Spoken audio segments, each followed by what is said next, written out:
बहुत समय पहले की बात है। एक गांव में एक गरीब किसान रहता था।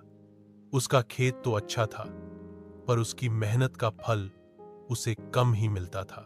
एक दिन जब वह खेत जोत रहा था, उसने देखा कि खेत के कोने में एक बड़ा सा नाग बिल में बैठा है। किसान ने सोचा, शायद यह नाग मेरे खेत का रक्षक है। इसी के कारण मेरी फसल अच्छी नहीं होती। अगर इसे प्रसन्न किया जाए तो भाग्य बदल सकता है। उसने तुरंत दूध से भरा कटोरा उस नाग के सामने रख दिया और हाथ जोड़कर बोला, हे नागदेव, मेरे खेत की रक्षा करो, मुझे आशीर्वाद दो। अगली सुबह जब किसान वहां गया तो उसने देखा कि दूध का कटोरा खाली था और उसमें एक सोने का सिक्का रखा था। किसान हैरान भी हुआ और खुश भी। अब यह रोज का नियम बन गया।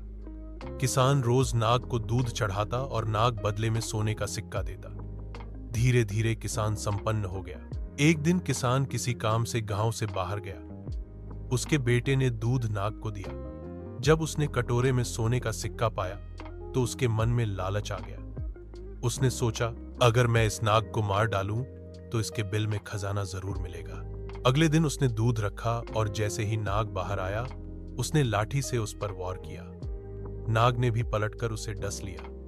बेटे की उसी समय मृत्यु हो गई। जब किसान लौटा और यह सब सुना तो दुखी होकर बोला, लालच के कारण मेरे बेटे ने जो किया उसका यही परिणाम होना था। उसने नाग से माफी मांगी, पर नाग बोला, अब हमारा रिश्ता यहीं समाप्त है।